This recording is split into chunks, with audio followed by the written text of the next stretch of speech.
Vous êtes-vous déjà demandé pourquoi votre vie oscille entre haut et bas, comme un pendule? Dans cette vidéo, je vais vous révéler comment maîtriser les cycles naturels de votre existence et arrêter de subir ces montagnes russes émotionnelles. Restez jusqu'à la fin, car je partage la technique secrète des maîtres pour neutraliser les phases difficiles de la vie. Le 5e principe hermétique, révélé par le Kybalion, est celui du rythme. Ce principe enseigne que rien dans l'univers n'est statique. La marée monte et redescend. Les planètes suivent leur orbite. Les civilisations connaissent des apogées, puis des déclins. L'être humain, lui, passe de la joie à la tristesse. Comprendre cette loi, c'est cesser de résister au flux naturel de la vie et apprendre à surfer sur ces vagues. Voici un extrait du Kybalion.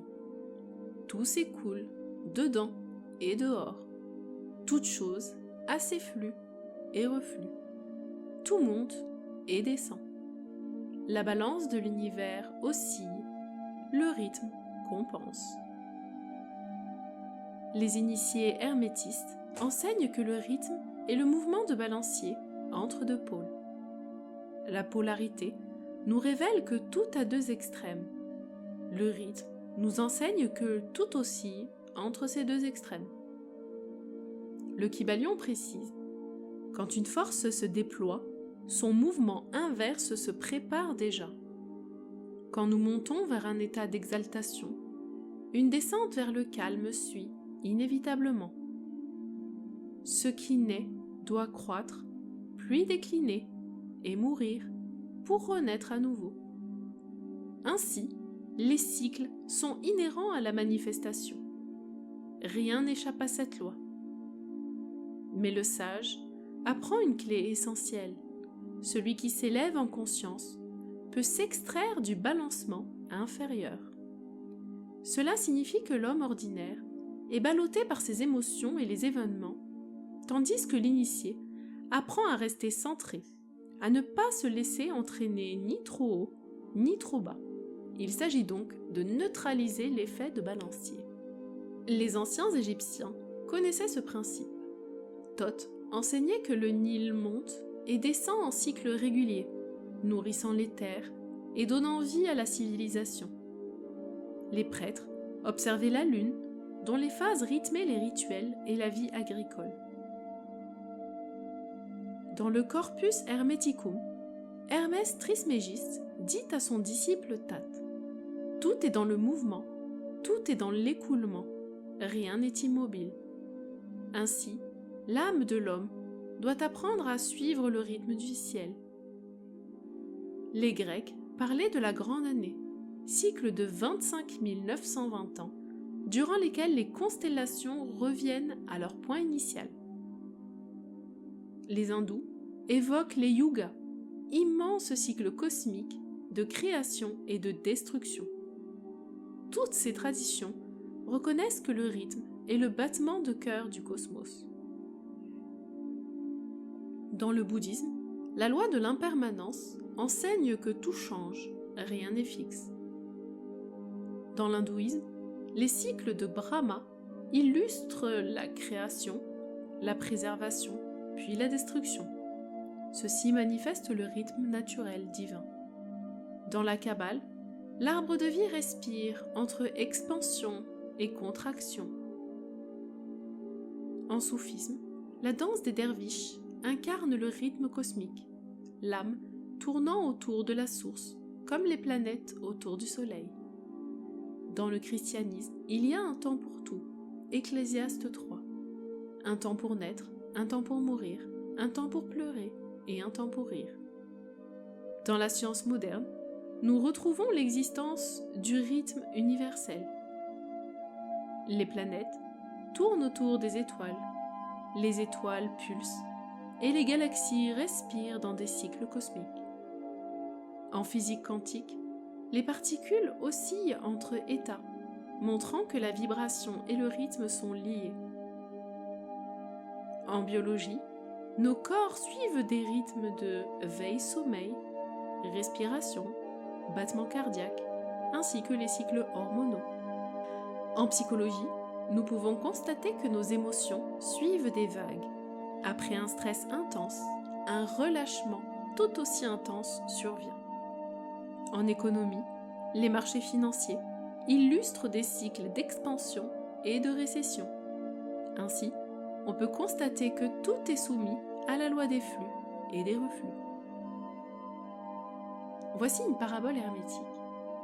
Un élève dit à son maître : « Je suis découragé, car à chaque fois que je suis heureux, la tristesse revient. » Le maître répond : « Observe la mer.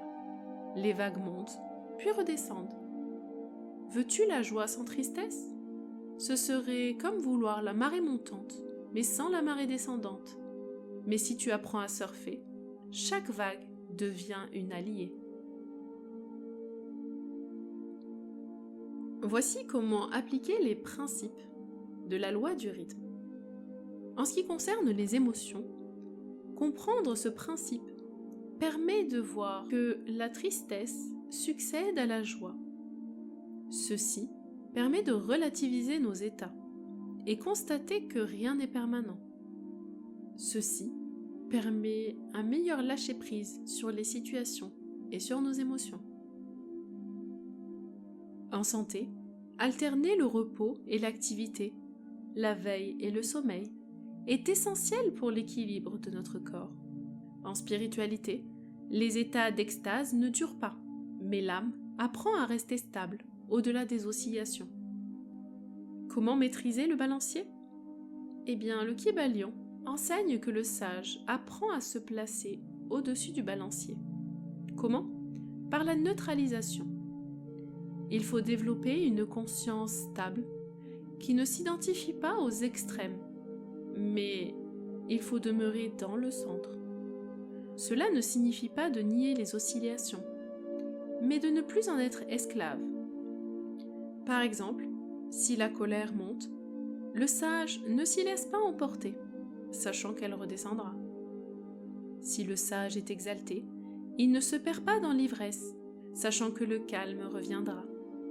L'initié devient comme l'axe immobile de la roue, autour duquel les rayons tournent sans l'ébranler. Si cet enseignement résonne en vous, soutenez Temple Intérieur en vous abonnant et en partageant cette vidéo, afin que d'autres puissent découvrir ces lois sacrées. En médecine énergétique, le rythme est vital. Ainsi, le souffle humain incarne la loi primordiale du rythme, l'inspiration et l'expiration, le flux et le reflux de la vie. Le cœur illustre aussi ce principe, puisque systole et diastole rythment le sang. En médecine chinoise, les méridiens énergétiques connaissent des cycles de 2 heures où l'énergie circule différemment.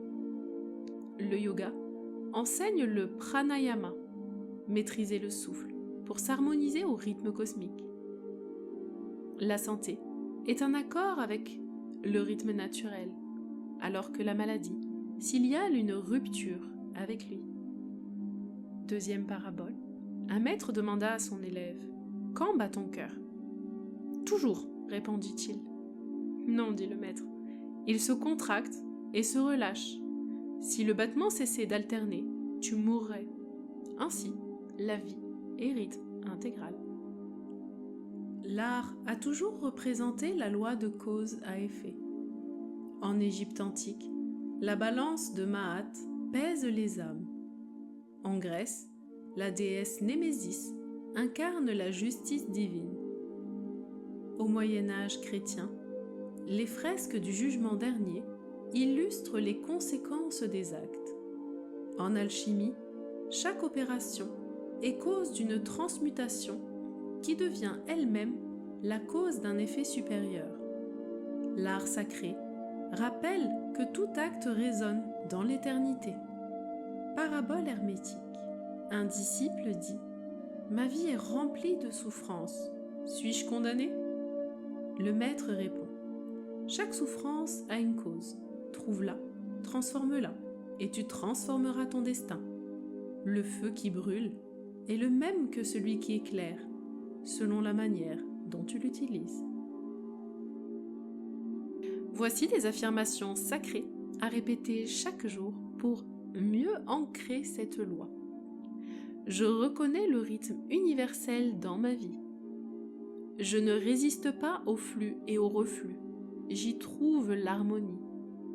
Je demeure stable au centre des oscillations. Mon souffle s'accorde au souffle du cosmos. J'accueille les cycles comme des alliés. Rien ne dure et c'est dans cette impermanence que je trouve la paix. Voici les pièges à éviter. Vouloir se figer dans un état permanent de joie, de bonheur, d'extase ou de bien-être, sans tenir compte du fait que le rythme nous prépare déjà à son opposé. Se laisser emporter par les extrêmes émotionnels sans prendre de recul nous expose à la souffrance et au ballottement permanent du rythme incessant. Oublier que le rythme est une loi, créer la souffrance par la résistance. En conclusion, le principe du rythme nous apprend que tout oscille et que la sagesse consiste à demeurer au centre. Cette loi nous conduit naturellement vers le principe de cause à effet, car derrière chaque mouvement rythmique se cache une cause qui le génère. Merci d'avoir médité avec Temple intérieur. Abonnez-vous et activez la cloche pour recevoir les prochains enseignements